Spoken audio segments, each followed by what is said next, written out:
Hello everyone, আজকে আমরা যাচ্ছি সাফিনা পার্কে। এটা রাজশাহী থেকে প্রায় 43 কিলোমিটার দূরে। প্রথমে আমরা রাজশাহী থেকে বাসে করে গোদাগাড়ি গিয়েছিলাম। সেখানে আমাদের টোটাল ভাড়া নিয়েছিল 50 টাকা পার পারসন। সেখান থেকে আমরা সাফিনা পার্কে গেলাম, সেটা 20 টাকা পার পারসন করে অটোতে করে। পার্কের এন্ট্রি ফি ছিল 50 টাকা পার পারসন। আমরা 5 জন বন্ধুরা গিয়েছিলাম একসাথে। তো আমি গিয়ে ফার্স্টেই 5টা টিকিট সংগ্রহ করলাম। টিকিট নেওয়ার পরে এখন আমরা পার্কের ভিতরে ঢুকছি।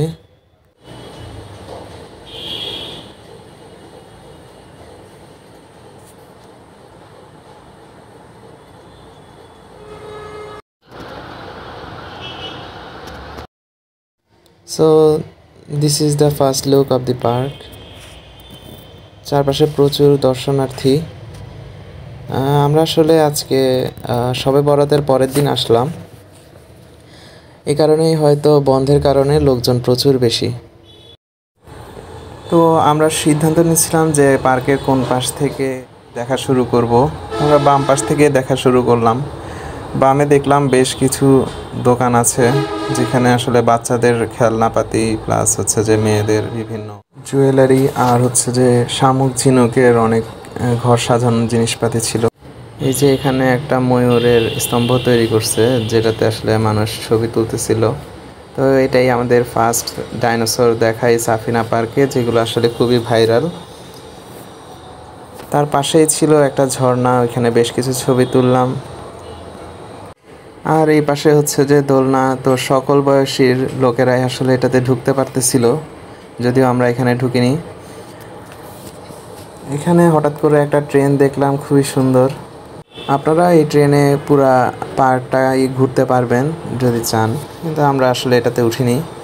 তারপরে এই যে আরেকটি ডাইনোসর দেখলাম, এটার নাম সম্ভবত সৌরোপডস, তৃণভোজী একটা ডাইনোসর ছিল। তো এটা আসলে খুবই পরিচিত একটা ডাইনোসর, আমরা সবাই দেখেছি। পাশেই দেখলাম সুইমিং পুল, এখানে আপনারা চাইলে বন্ধুদের সাথে এনজয় করতে পারবেন। তারপরে এই যে আরেকটি ডাইনোসর, এটা আওয়াজও করতেছিল।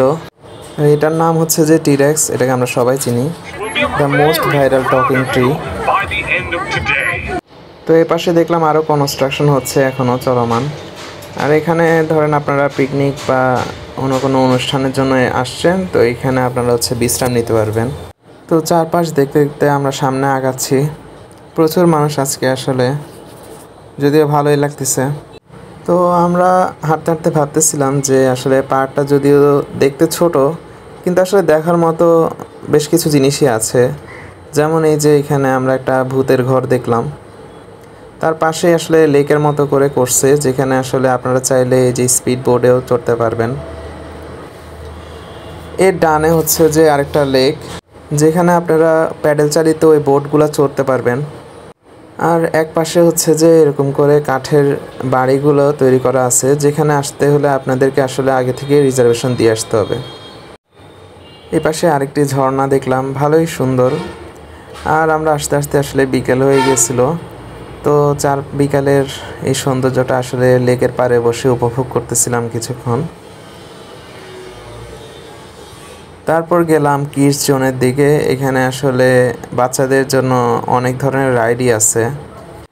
এই যে এখানে একটা রোলার কোস্টার আছে, যেখানে বাচ্চাদের সাথে সাথে বুড়ারাও উঠতে পারবে।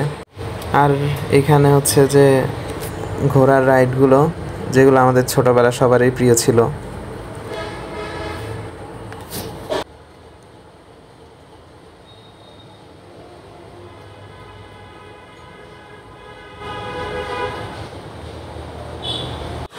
ঘুরতে ঘুরতে এই পাশে এসে দেখি প্রচুর ফুলের বাগান, অনেক সুন্দর লাগতেছিল, নানা ধরনের ফুল ফুটেছিল।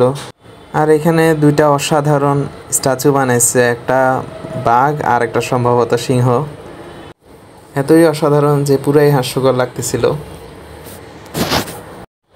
তো এটা হচ্ছে ভূতের বাড়ির ফ্রন্ট ভিউ।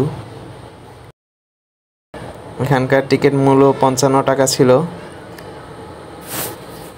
তারপর আমরা হচ্ছে যে একটা রাইডে উঠলাম, এটা তো সবাই চিনে, দোলনা। আফটার দ্যাট আমরা হচ্ছে যে মিরর ওয়ার্ল্ডে গেলাম। যদিও আসলে এখানে মিরর ওয়ার্ল্ডটাতে আসলে সবই বোঝা যায় যে কোন পাশে, আপনারা যদি নিচের দিকে তাকান তখনই আসলে আপনারা দিকটা বুঝতে পারবেন যে আসলে কোন দিকে যাইতে হবে আমাদের এই ঘর থেকে বের হতে। মিরর ওয়ার্ল্ড থেকে বের হয়ে বেশ কিছু ফটোগ্রাফি ভিডিওগ্রাফি করলাম, কারণ আসলে ওয়েদারটা এত সুন্দর ছিল যে যাই তুলতেছিলাম তাই ভাল লাগতেছিল। তো বের হওয়ার আগে দেখলাম যে এই যে 3টা ডাইনোসর ড্রাম বাজাচ্ছে, দেখতে ভালোই লাগতেছিল, সুন্দর। যদিও একটার পা কামড়ানো ছিল, কোন মানুষ কামড়ায় নিয়ে গেছে কে জানে। তো তারপরেই আমরা পার্ক থেকে বের হয়ে গেলাম।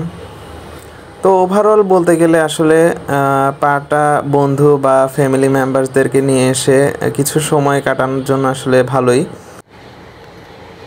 আজ এতটুকুই। অসংখ্য ধন্যবাদ আমাদের চ্যানেলের সাথে থাকার জন্য। এরকম ভিডিও পাওয়ার জন্য অবশ্যই লাইক এবং সাবস্ক্রাইব দিয়ে পাশে থাকবেন। ধন্যবাদ।